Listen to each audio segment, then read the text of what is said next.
सभी को नमस्कार। मराठी भाषा परिचय 1 इस कोर्स के अंतर्गत हम मॉड्यूल 2.2 देख रहे हैं, जो कि 8वां लेक्चर है और इसमें हम देखने वाले हैं व्यंजनांचे प्रकार।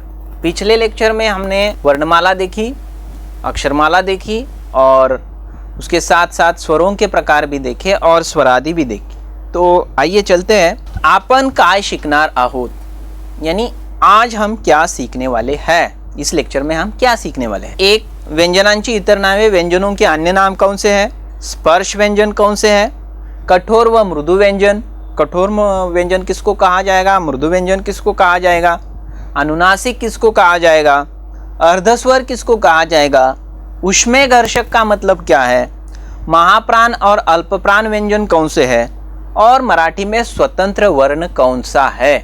तो इन सभी चीज़ों के बारे में हम अभी जानकारी लेने की कोशिश करेंगे। चलिए चलते हैं। तो सबसे पहले व्यंजनांची इतर नावे, ज्या वर्णांचा उच्चार स्वरांच्या सहाय्या वाचून पूर्ण होत नाही त्यांना व्यंजने म्हणतात।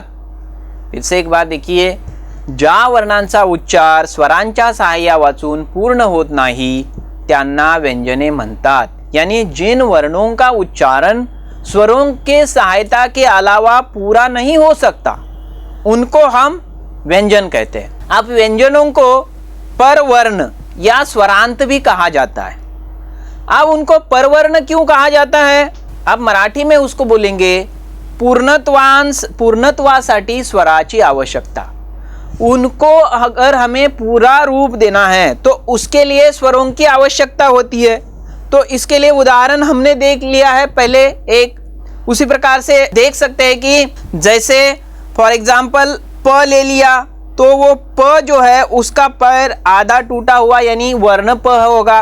उसके बाद हमें उसमें अ मिलाना होगा और उसको मिलाने के बाद जो है फिर हमें जो अक्षर मिलेगा, व्यंजन मिलेगा, वो होगा प।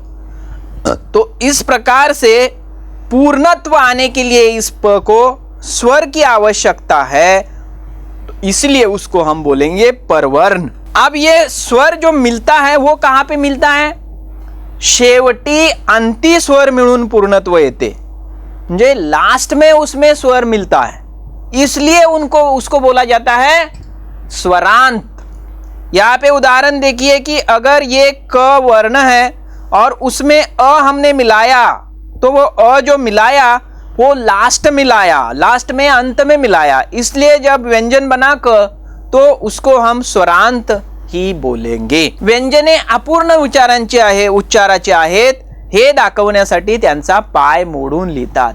जो व्यंजन है वो अपूर्ण उच्चार का है, तो उसको हमें दिखाने के लिए, दर्शाने के लिए उसका पैर टूटा हुआ है, उसका पैर मुड़ा हुआ है, इस प्रकार से हम उसका लेखन करते हैं। जैसे हम देखिए, हमने पहले भी वर्णमाला में देखा है कि क,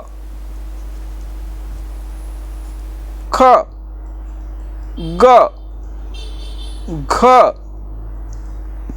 च, छ, ज, झ। तो इसमें हमें इसके पैर टूटे हुए या उसका पैर मुड़ा हुआ इस प्रकार से हमें लेखन करना पड़ता है जब वो अपूर्ण उच्चारण का हो। बल्कि अब जब हम उसमें स्वर मिलाते हैं तो उसका उच्चारण पूरा हो जाता है।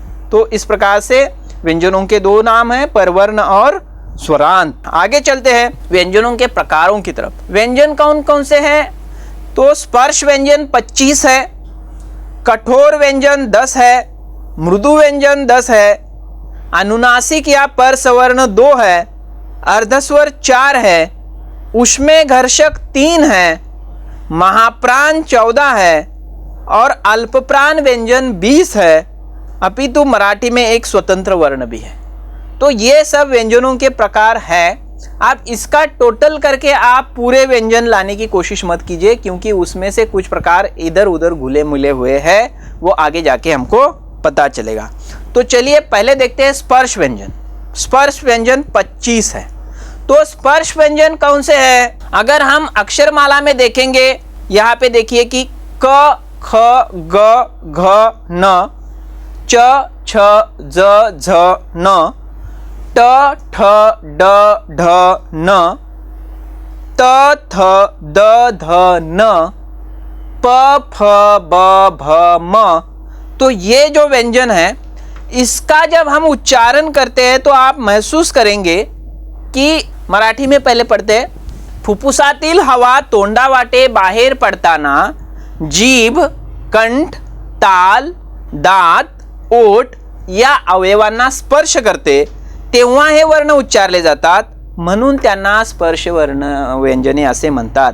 जब हम इन वर्णों का उच्चारण करते हैं तो फेफड़े से बाहर जाने वाली जो हवा है, आप इसको महसूस करने के लिए अपना हाथ आगे रख सकते हैं और आप महसूस कीजिए कि जो हवा जब हम बोल रहे हैं तो हवा लगातार बाहर जा रही, और ये लगातार बाहर जाने वाली जो हवा है वो या तो दांत से, कंठ से, जीभ से, ओठ से टकराती हुई फिर बाहर आ जाती है। उसको obstacles, there are some obstacles in the mouth and then the sound is produced. So यहाँ पे स्पर्श व्यंजन वो है जिनकी उच्चारण के समय कुछ मुंह के हिस्से हैं जो उसको अवरोध उत्पन्न करते हैं, और जो पहले 5 का 5 गूट है वो सब स्पर्श व्यंजन है। आगे चलते हैं। दूसरा जो वर्गीकरण है या क्लासिफिकेशन है वो है कठोर व्यंजन जो 10 है और मृदु व्यंजन जो है वो 10 है।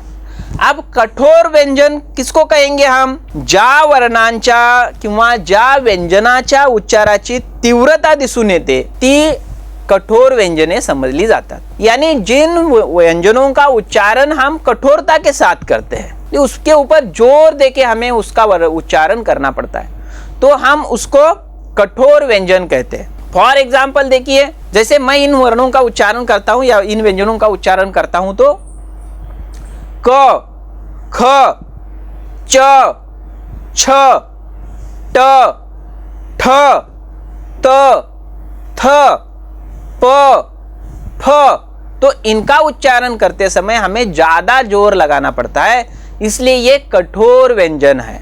अब मृदू व्यंजन, ज्या व्यंजनाचा उच्चार करताना तो सौम्य, कोमल किंवा मृदू होतो त्यांना मृदू व्यंजने असे म्हणतात। यानी जिन वर्णों का उच्चारण करते समय काफी सौम्यता के साथ, मृदुता के साथ या कोमलता के साथ हम उनका उच्चारण करते हैं तो वो मृदु व्यंजन हो जाते हैं। जैसे फॉर एग्जाम्पल ग, घ, ज, झ, ड, ढ, द, ध, ब, भ, तो इनका उच्चारण करते समय वो कोमलता के साथ किया जाता है। अपितु क, ख, च, छ, ट, ठ, त, थ, प, फ इनका उच्चारण करते समय हमें ज़्यादा जोर देना पड़ता है। अगर हम अक्षरमाला की बात करते हैं तो आप देखिए कि क, ख के आगे वाले ग, घ वर्ण है, तो पहले 2 वर्ण अक्षरमाला के हैं वो कठोर व्यंजन है, और उसके बाद लगातार आने वाले जो 2 वर्ण हैं वो मृदु व्यंजन है। दूसरी लाइन में च, छ कठोर है, ज, झ मृदु है, ट, ठ कठोर है, ड, ढ मृदु है, त, थ कठोर है, द, ध मृदु है, प, फ कठोर है और ब, भ मृदु है। तो अक्षरमाला में पहले 5 लाइनों में पहले 2 आने वाले जो वर्ण हैं वो कठोर वर्ण हैं, और दूसरे बाद 2 आने वाले जो वर्ण हैं वो मृदु व्यंजन है। आगे चलते हैं। अब अनुनासिक या पर सवर्ण कितने हैं? तो अनुनासिक 5 है। तो हमने जो अक्षरमाला देखी उसमें हमने देखे कि पहले 2 वर्ण हैं वो कठोर है, दूसरे 2 वर्ण हैं वो तो मृदु है, और बचा हुआ एक वर्ण जो अक्षरमाला में है वो है अनुनासिक। अब अनुनासिक किसको कहेंगे? ज्या वर्णाचा उच्चार त्या वर्णाच्या उच्चार स्थानाबरोबरच नासिकेतून म्हणजे नाकातूनही होतो त्यांना अनुनासिक वर्ण असे म्हणतात। अनुनासिके अनुस्वाराच्या ऐवजी वापरता येतात म्हणून त्यांना पर सवर्ण असं देखील म्हणतात। तो आप देखिए कि ये जो अनुनासिक क वर्ग में है ग, यानी उसका उच्चारण जैसे यहाँ पे हमने शब्द देखा दंगा, वांग्मय, तो इसमें उच्चारण इस प्रकार से हम करते हैं, लेकिन यहाँ पे अनुस्वार देके उसका लेखन हम करते हैं। यहाँ पे ये जो अनुनासिक है वो अनुस्वार में तब्दील हो जाता है। अपने आप अनुस्वार का लेखन हम वहाँ पे करते हैं उस उच्चारण के लिए। ठीक है, उसी प्रकार से न जो है दूसरा, उसका झांझ, अंजन, कांचन, लांछन, इस प्रकार के जो शब्द है उसका उच्चारण हम करते हैं और वो अनुस्वार में, अनुस्वार देऊन उस लेखन म्हणजे उसको हम अनुस्वार के तौर पे पेश करते हैं, अनुस्वार देके उसका लेखन करते हैं। न जो बाण वाला न है कि बंड, पांडे, इस प्रकार से हम उसका लेखन करेंगे जो कि यहाँ पे अनुस्वार के रूप में आएगा। न, खंत, यंदा, कांदा, राधा, इस प्रकार से जो अब हम लिखेंगे तो उसका अनुस्वार के रूप में खंत, यंदा, कांदा, रांधा, तो ये अनुस्वार देके हम वहाँ पे उसका लेखन करेंगे। उसी प्रकार से म का भी होता है कि म के बारे में संप, संपदा, संपूर्ण, तो यहाँ पे संप, इसमें अनुस्वार स के ऊपर दिया जाता है। संपदा, संपूर्ण, इन शब्दों में भी स के ऊपर अनुस्वार दिया जाता है और इसका उच्चारण जो है हमें नाक की सहायता से करना पड़ता है, इसलिए उसको अनुनासिक कहा जाता है। आगे चलते हैं, अर्धस्वर। अब अर्धस्वर से ही आपको पता चल रहा होगा कि कहीं तो इसमें स्वर है, आधे स्वर है और आधे व्यंजन है। अब जो हमने अक्षरमाला देखी तो पहले 5 पड़ाव तो हमने पार कर लिया, अब उसके आगे 4 वाला एक कॉलम है जिसमें य, र, ल, व, ये 4 वर्ण आते हैं। अब ये 4 व्यंजन जो है य, र, ल, व, यांचे उच्चारण अनुक्रमे अ, रू, लू, उ या स्वरांच्या उच्चारण हा उच्चार स्थानांसारखीच आहेत, म्हणून त्यांना अर्धस्वर म्हणतात। म्हणजे अगर ये जो व्यंजन है य, र, ल, व, इनका उच्चारण जो है ई, रू, लू, उ, इन स्वरों जैसा ही होता है, अपितु जब संधि बनता है, संधि होताना या स्वरांच्या जागी वरील व्यंजने किंवा व्यंजनाच्या जागी हे स्वर येतात। संधि बनता है तो संधि बनते समय स्वरों के जगह पे ये व्यंजन आते हैं या व्यंजनों के जगह पे वो स्वर अपने आप आ जाते हैं। जैसे ई प्लस अ, ई प्लस अ करेंगे तो उसका जब शब्द बनेगा अति प्लस अंत, तो अति में आखिरी वर्ण है ई और अंत में अ है, तो वो उसका य अपने आप बन जाएगा, य प्लस अ अत्यंत हो जाएगा।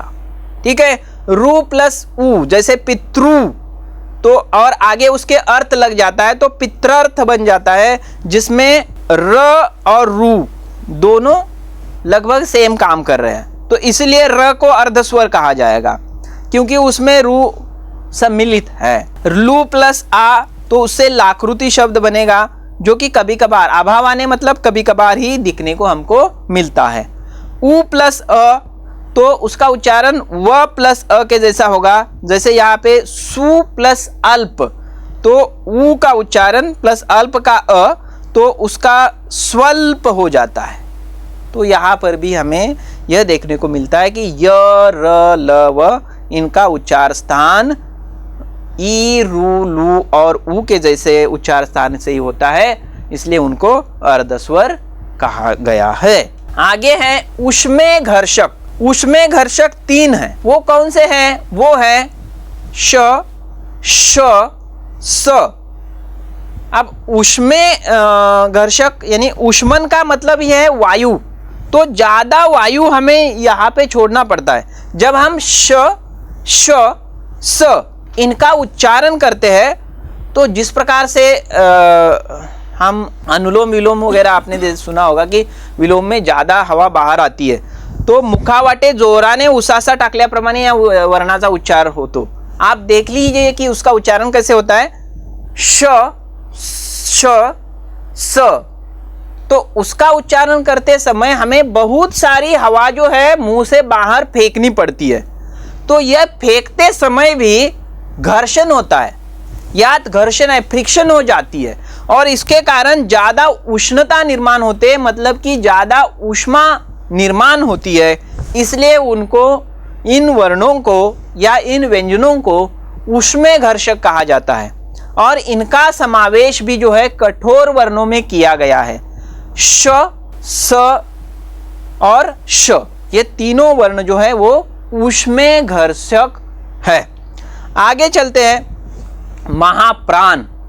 अब महाप्राण क्या है कि प्राण वायु से ही हम समझते हैं कि वो हवा है, ऑक्सीजन प्राणवायु का काम करता है। तो ह नाम का जो वर्ण है ह, तो इसका उच्चारण करते समय ह या वर्णाचा उच्चारण करताना या उच्चार करताना फुफ्फुसातील हवा तोंडावाटे जोराने बाहेर फेकली जाते, म्हणून त्याला महाप्राण असे म्हणतात। अब ह का जब हम उच्चारण करते हैं तो ज्यादा मात्रा में हवा फेफड़े से निकलकर बाहर निकलती है, तो इसीलिए हम उसको महाप्राण कहते हैं। आप बोल के देखिए ह, तो ह बोलते समय ज्यादा मात्रा में हवा फेफड़े से बाहर आ जाती है। अब हमने इसके पहले भी जो देखा श, श, स, ह, उसमें भी वही होता है, यानी वो भी महाप्राण है। 14 महाप्राण वर्ण माने जाते हैं और जो बचे हुए हैं वो सब अल्पप्राण वर्ण माने जाते हैं। अब ये महाप्राण बनते कैसे वो भी हम देख लेते हैं। तो ज्या वर्णात ह महाप्राण वर्णाची छटा नसते त्यांना अल्पप्राण असे म्हणतात आणि ज्या वर्णामध्ये ह या वर्णाची छटा असते त्याला महाप्राण असे म्हणतात। अब यहाँ पे देखिए क अल्पप्राण है, लेकिन जब ख हम बोलते हैं तो क प्लस ह हो जाता है, ठीक है। तो उसी प्रकार से जब च है वो अल्पप्राण है, लेकिन छ जब हम बोलते हैं तो उस समय च प्लस ह हो जाता है, तो छ महाप्राण हो जाएगा। ट जब बोलते हैं तो वो अल्पप्राण है, लेकिन जब ठ बोलते हैं तो ट प्लस ह हो जाता है, तो ये ठ जो है वो महाप्राण हो जाएगा। त अल्पप्राण है। अब जब थ का उच्चारण करते हैं तो त प्लस ह का उच्चारण करते हैं, इसलिए थ जो है वो महाप्राण बन जाएगा। प अल्पप्राण है। अब जब फ का उच्चारण करते हैं तो प प्लस ह का उच्चारण करते हैं, इसलिए फ महाप्राण हो जाएगा। ग अल्पप्राण है, लेकिन जब घ का उच्चारण करते हैं तो ग प्लस फिर से ह आ जाता है, इसलिए घ महाप्राण है। जब हम ज का उच्चारण करते हैं तो वो अल्पप्राण है, लेकिन जब झ का उच्चारण करते हैं तो ज प्लस ह आ जाता है, इसलिए झ भी महाप्राण है। ड का जब हम उच्चारण करते हैं तो ड अल्पप्राण है, और ढ का जब हम उच्चारण करते हैं तो ड प्लस ह आ ही जाता है, इसलिए ढ भी महाप्राण है। द का जब हम उच्चारण करते हैं तो द अल्पप्राण है, और ध का जब हम उच्चारण करते हैं तो द प्लस ह हो जाता है, इसलिए ध भी महाप्राण है। उसी प्रकार से ब अल्पप्राण है, और जब भ का उच्चारण करते हैं तो ब प्लस ह हो जाता है, और ये जो है ह महाप्राण है। और श, श, स, ह ये तो पहले से हम देखे ऊष्मेय घर्षक है, ये भी महाप्राण है।